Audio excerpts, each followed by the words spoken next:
Hello, I'm Severn Suzuki speaking for ECHO, the Environmental Children's Organization.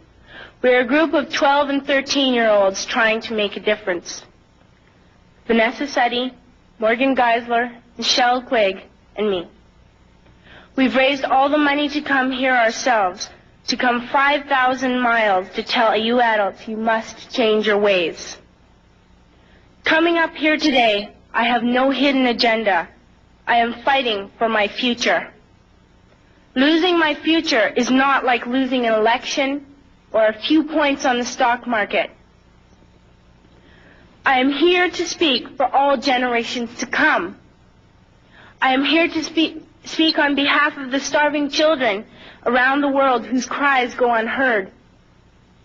I am here to speak for the countless animals dying across this planet because they have nowhere left to go.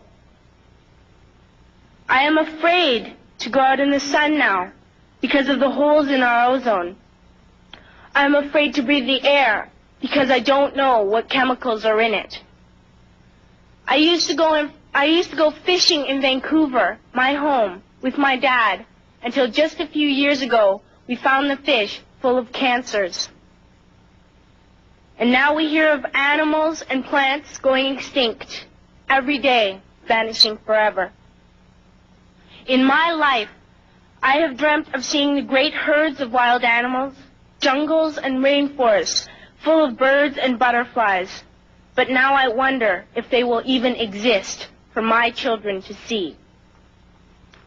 Did you have to worry of these things when you were my age? All this is happening before our eyes, and yet we act as if we have all the time we want and all the solutions. I'm only a child, and I don't have all the solutions. But I want you to realize, neither do you. You don't know how to fix the holes in our ozone layer. You don't know how to bring the salmon back up in a dead stream. You don't know how to bring back an animal now extinct. And you can't bring back the forest that once grew where there is now a desert. If you don't know how to fix it, please stop breaking it.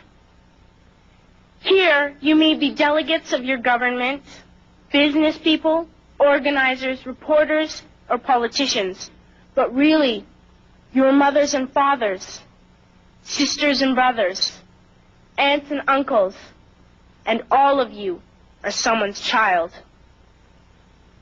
I'm only a child, yet I know we are all part of a family, 5 billion strong. In fact, 30 million species strong. And borders and governments will never change that. I'm only a child, yet I know we are all in this together and should act as one single world towards one single goal. In my anger, I am not blind, and in my fear, I am not afraid of telling the world how I feel. In my country, we make so much waste. We buy and throw away, buy and throw away, buy and throw away, and yet northern countries will not share with the needy. Even when we have more than enough, we are afraid to share. We are afraid to let go of some of our wealth. In Canada, we live the privileged life, with plenty of food, water, and shelter. We have watches, bicycles, computers, and television sets. The list could go on for 2 days. 2 days ago, here in Brazil, we were shocked when we spent time with some children living on the streets. This is what one child told us. I wish I was rich.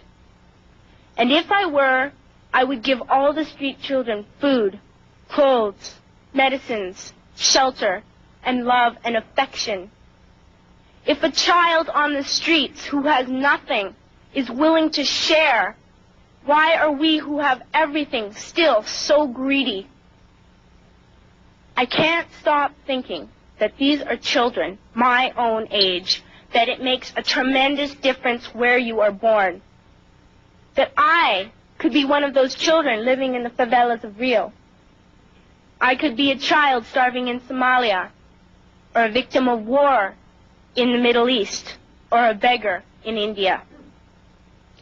I am only a child, yet I know if all the money spent on war was spent on finding environmental answers, ending poverty, and finding treaties, what a wonderful place this earth would be.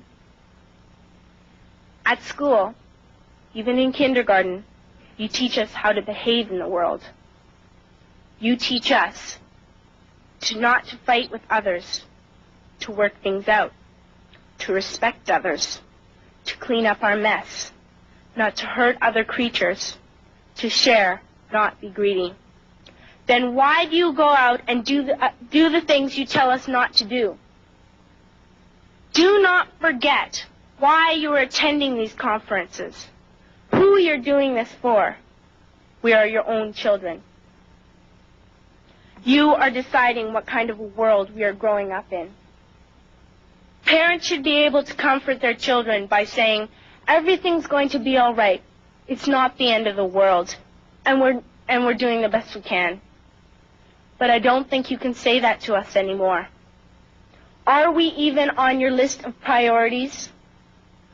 My dad always says, you are what you do, not what you say. Well, what you do makes me cry at night. You grown-ups say you love us, but I challenge you, please, make your actions reflect your words. Thank you.